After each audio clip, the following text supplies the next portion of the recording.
Morning. Looks like we can get to work at once. The union muscle turned up. They look rowdy. We should talk to them.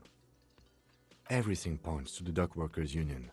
The belt used for hanging him, tracks in the mud, the circumstances in Martinez, my preliminary information. Which may, of course, all be wrong. But we still need to talk to them, and it won't be easy. I mean ungovernable. Martinez isn't exactly enthusiastic about the RCM being here. They prefer to be policed by the union. These men here.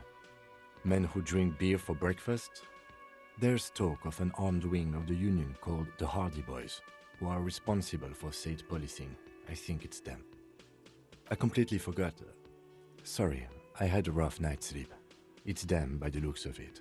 Loud and nasty, just like the manager said. One loose thread less to worry about, and one big problem to replace it.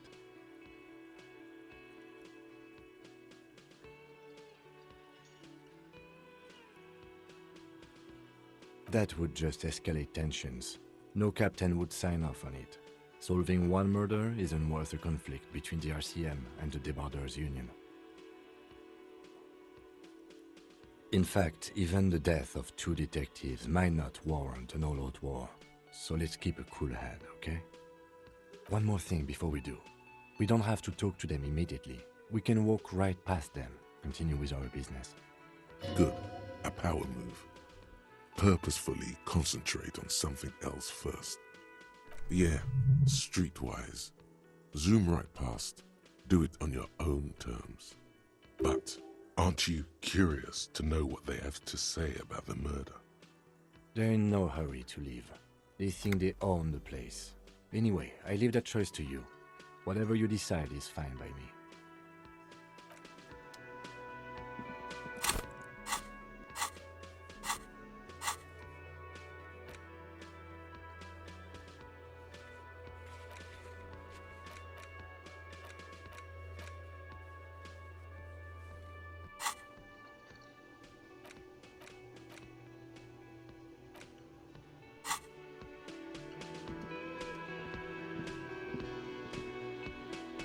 Can I help you? Got the 20 real? Good. You got the room for the night, but remember, you'll need another 20 real tomorrow.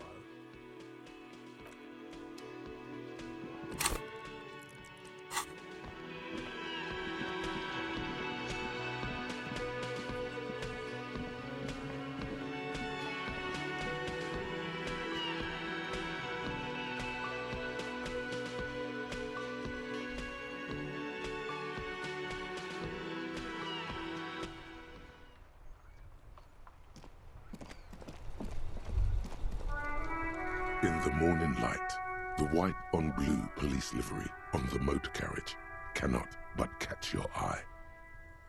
Do something important? Something murder-related? There's always something important. Doesn't mean you can't take a moment to admire this piece of machinery. This is a Coupris Canema, the Coupris Motor Corps follow-up to their highly successful workhorse, Coupris 40, and the answer to the Lum's racing breed, Ferv series. With its air-cooled, rear-mounted 12-cylinder compression ignition engine, driving the rear wheels through a 4-speed manual gearbox, the Canema is able to reach 100 kilometers per hour in 13.5 seconds and go on to a top speed of 180 kilometers an hour. The high center of balance is offset by a large battery bank mounted at the bottom of the cabin, feeding all the auxiliary systems and making the Canema effectively a mobile power plant. Due to a quite steep price tag, it is very unusual to see one in police livery.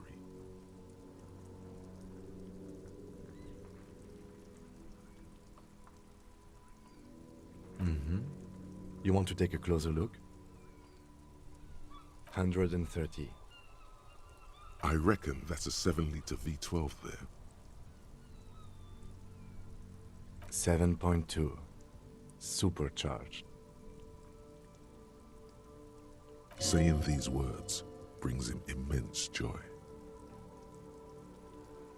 You mean the coil noise? When variable current passes through wires that make up the coils on the electrical system on this machine, it causes vibration in the wires and the cores of the coils. When the frequency of the current in the coils falls within the audible range, the resulting vibration creates the whiny sound you mentioned. What a binoclard. Whatever you do, don't make fun of the lieutenant for explaining this to you.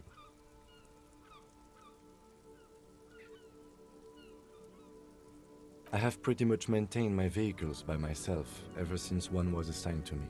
You inevitably pick up some knowledge on the way. There's pride in there. A trained driver knows his ride. Yes, an extraordinary machine. It's nice and all, but why so modest? Put some zing into it. Flare it up. Slam it down. Helium headlights would improve the range and quality of the visual field a lot. Actually, I have a pair at home.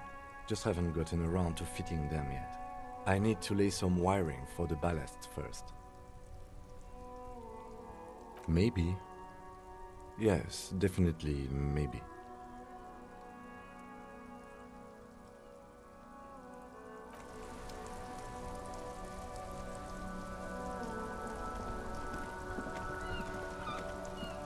Inside, you see a set of steering levers, a radio microphone, a pull-out toolbox, and the soft glow of the fuel preheater gauge.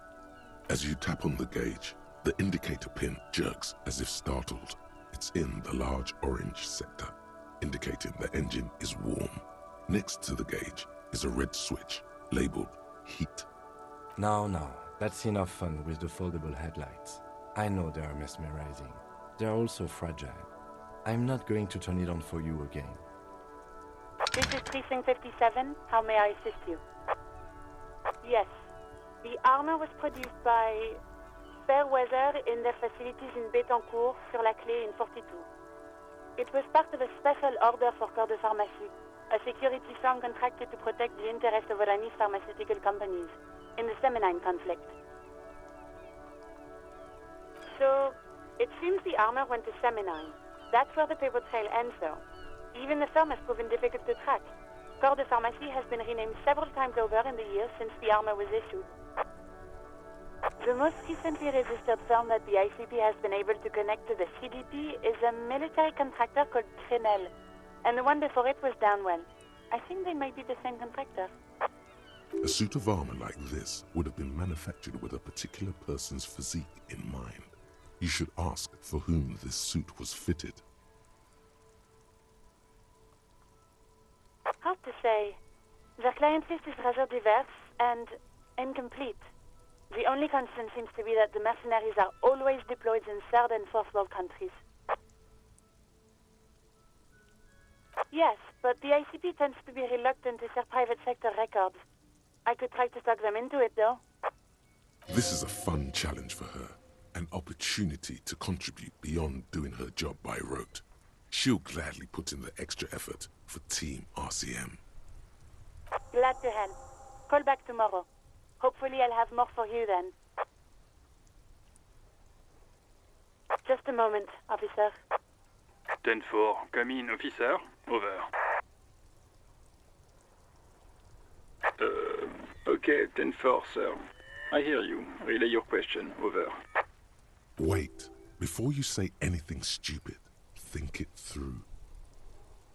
Be smart about this. Ask if he's there alone. 10-4, sir. I'm not hearing your question. Understood, sir. Over. Roger that. 10-10, over and out.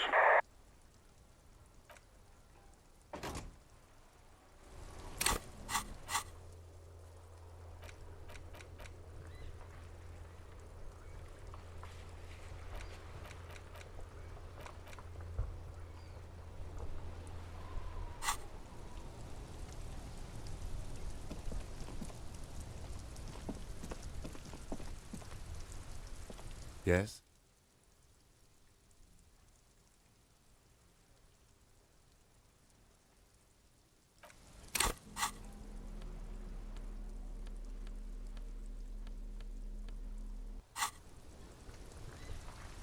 Yes? Look at you.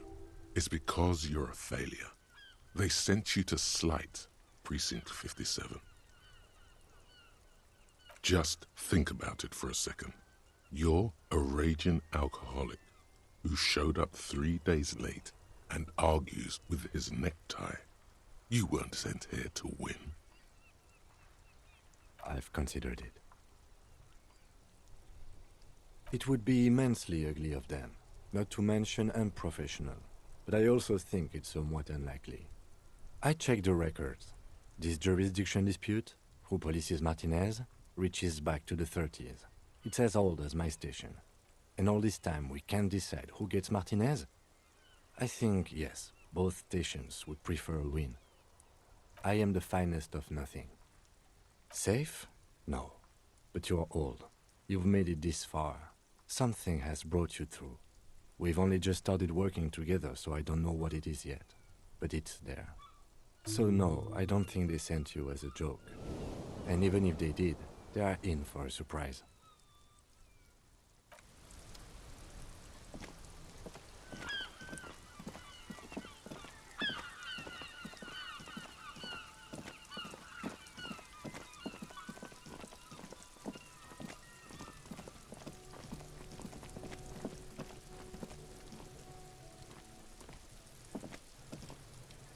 Does Kuno care?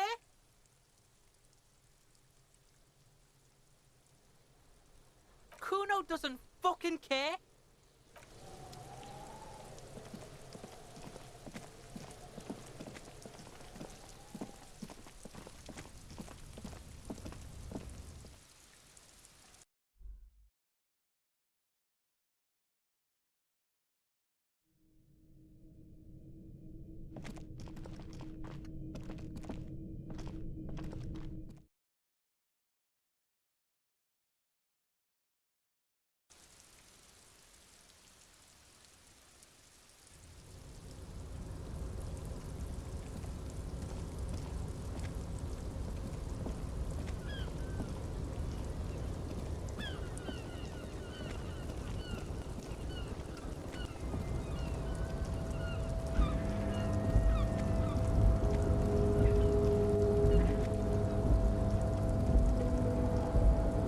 Tarpaulin cloak with possible RCM markings is still caught on the railing. The wind is aggressive up here. The lieutenant looks at the enormous crane towering in the distance over the container yard.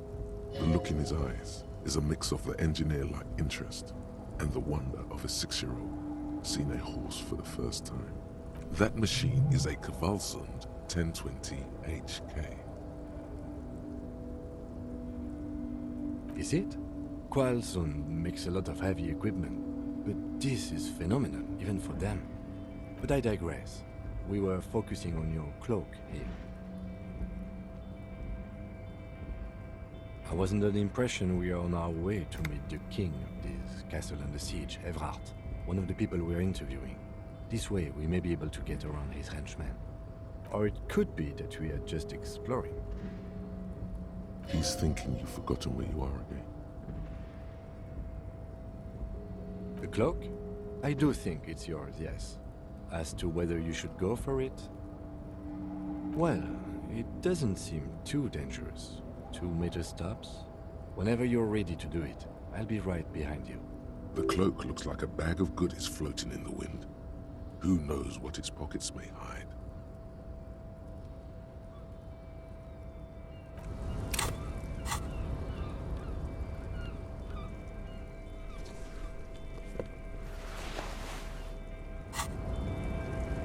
The tarpaulin cloak with possible RCM markings is still caught on the railing.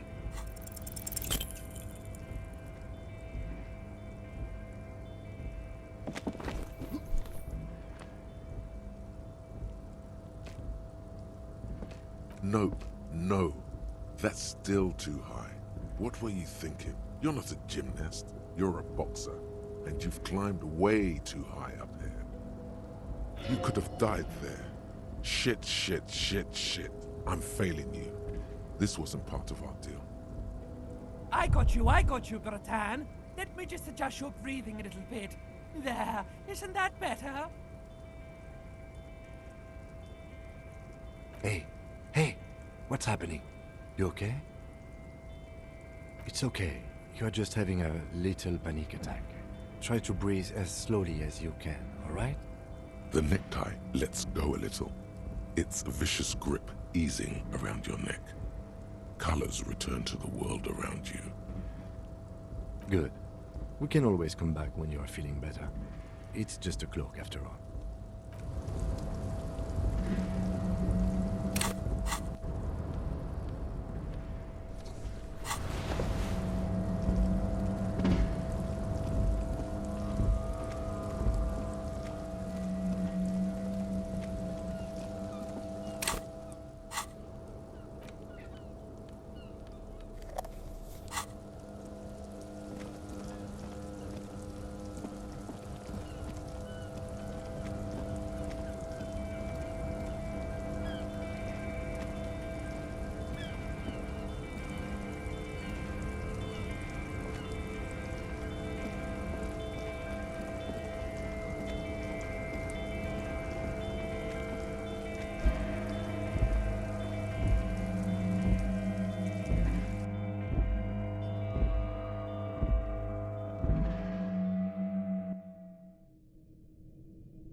Hola, Wandering Man. How can I help you? Oh, good, good. What matters do you want to discuss with Everard?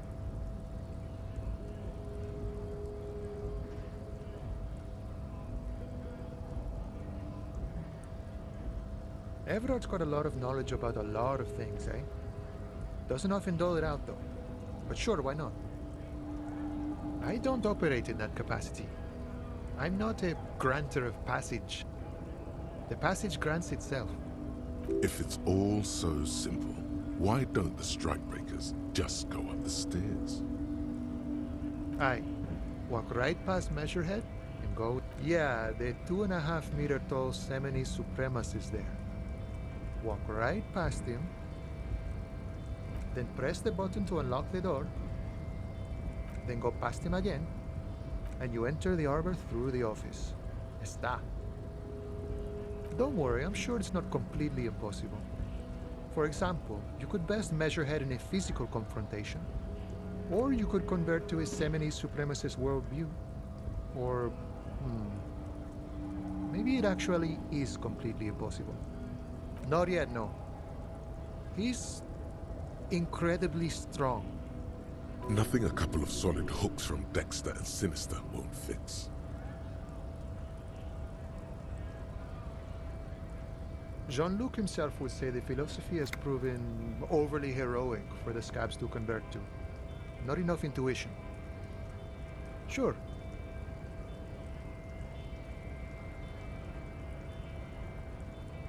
You know, serious business.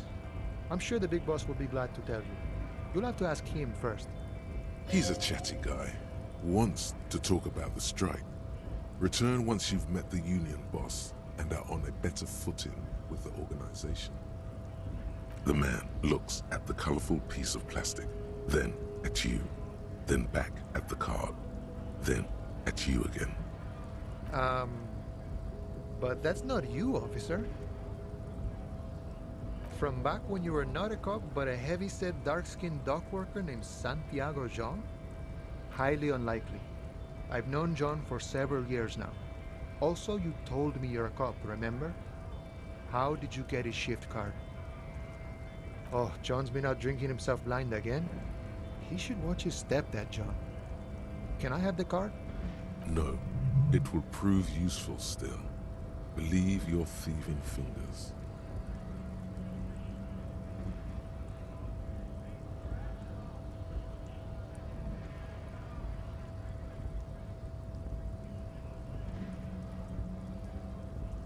Thank you plenty. I'll make sure John gets his card back. You're quite the righteous man. Honor allows us to keep a respectful distance from each other. So, what do you need?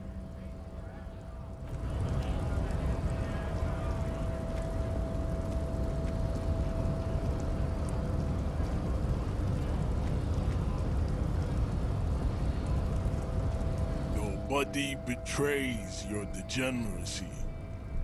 Yeah, Measurehead. His body totally betrays his degeneracy. Are you admiring my morphophysiology? It must be frightening to stand in the shadow of this racial pinnacle. Be calm, Sandwich. You are not in danger, because you are not a threat to me. That is precisely the negligence that has led you to succumb to Al Ghul. You reek of it. An invisible sword of Al Ghul emerges from your throat. You cannot see it, but others can. It is making the woman in my company sick. Yes, Al Ghul. He means alcohol. Correct, my small skull servant. Al Ghul is an ancient Ilmaran poison, a parasitic fungus that has colonized your race. It is a trick the desert pygmies played on you, for humiliating them and stripping them of their land. Intentionally fermented drinks have existed for 10,000 years. This is a fabrication the alchemists of Yizot and Bashir and their Rolam Al Ghul have fed your people. Go on believing in it, race loser. Why don't you have another drink? Your features are not yet congenitally deformed enough. Oh yeah, Measurehead.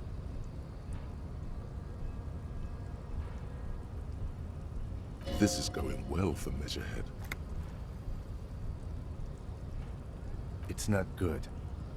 It's like a rat crawled into your stomach, got drunk and drowned. No, you don't. You need to get another drink. Occidental Haplogroup B4 is done giving orders around here. The influence of the Sandwich race is waning. Jerking motions, signs of a late-stage neurodegenerative disorder. How far the Occidental Haplogroup has fallen. You were once a noble and powerful race. You gave the world eugenics, electricity, and powerful weapons of war like missiles and aerostatic aircraft. You made great gains in metallurgy, race theory, and statecraft. You dominated lesser cultures, like the deformed Hemians and the inexplicably potato-obsessed Kroikos. But now your ascent to the genetic summit has halted. You are obsessed with sadness and with frivolous pop culture. You will be superseded. Isn't that right, babe? It is, baby, yeah. You know it. There is a button right behind him. just out of reach. It must be the one that opens the door to the harbor. We still need to get into the harbor. There's an interview to conduct. There must be another way.